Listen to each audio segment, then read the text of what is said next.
মই 1994 চনৰ পৰা গীতৰ লগত জড়িত। তাৰমানে বাণী বন্ধন শব্দ জয়ন্তীৰ লগত জড়িত। তাৰ আগতে মোৰ গীতৰ মানে চৰ্চা আছিল, কিন্তু মই প্ৰথম মানে বাণী বন্ধন 1994 চনত কৰিছোঁ, এটি বংশীবদন বুলি টোকাৰী গীত।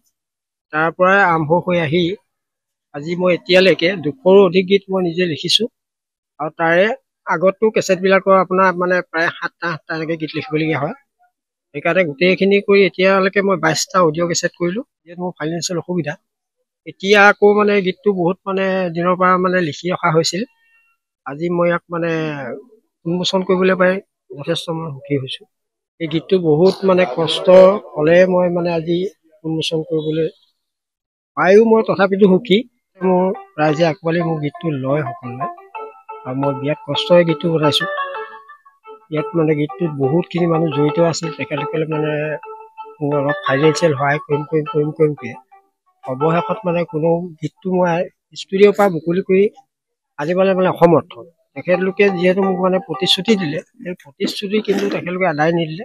অৱশেষত মই মোৰ গোহালি এজনী ক্ষতি গাই বিক্ৰী কৰি আজি গীতটো মই আনি ৰাইজৰ মাজলৈ ঠেলি দিছোঁ, যাতে এই গীতটো সকলো ৰাইজে শুনে, আৰু ইয়াৰ কথাখিনিৰ ওপৰত যাতে দেশৰ কথাও জড়িত হৈ আছে, সেইখিনি তেখেতলোকে শুনি মেলি যাতে গীতটো নিশ্চয় আঁকোৱালি ল'ব বুলি মই আশা ৰাখিছোঁ।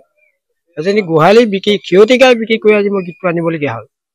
বহুত মানে ভাল মানুহে মোক কথা দিছিল, গীতটো আপুনি বনক, বাকী মানে আমি পিছত আছোঁ। কিন্তু সেইসকলে আজি মোক মানে যিটো ফাইনেন্সিয়েল সুবিধা দিম বুলি কৈছিলে, কিন্তু সেইখিনি তেখেতলোকৰ পৰা মই নাপালোঁ। অৱশেষত মই আজি ক্ষতি গাই বিক্ৰী কৰি গীতটো আনি পিনি ৰাইজলৈ উন্মোচন কৰাইছোঁ। তাকে ৰাইজে নিশ্চয় আঁকোৱালি ল'ব বুলি মই ভাবিছোঁ। আপলোডিং নপাম গাঁৱৰ ৰঞ্জিত নাথ এজন শিল্পী। ইতিমধ্যে তেখেতে 22টাৰো অধিক গীত পৰিৱেশন কৰিছে।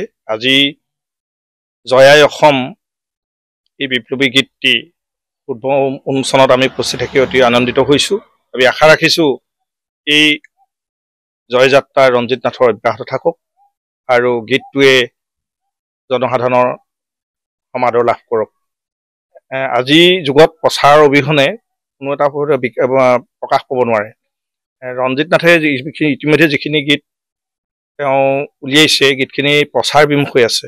মই ৰঞ্জিত বৰাৰ লগতে গাঁৱৰ যুৱকসকলো আহ্বান জনাইছোঁ, যাতে এই গীতবিলাক প্ৰচাৰ কৰি ৰঞ্জিত নাথৰ লগতে আমাৰ অঞ্চলটো এটা গৌৰৱ কঢ়িয়াই আনিব পাৰে। শিল্পী সত্তাই তেওঁ জীৱিকা হিচাপে এখন সৰু দোকান দিছে। অৰ্থনৈতিকভাৱে সবল নোহোৱাৰ বাবেই তেওঁ প্ৰচাৰ কৰিব পৰা নাই। মূল কথা এইটো। তাৰমানে তেওঁ যদি অৰ্থনৈতিকভাৱে সবল হ'লহেঁতেন, ইতিমধ্যে তেওঁ 22টাৰ অধিক এই গীতখিনি নিশ্চয় জনসাধাৰণৰ মাজত প্ৰচাৰ হ'লহেঁতেন।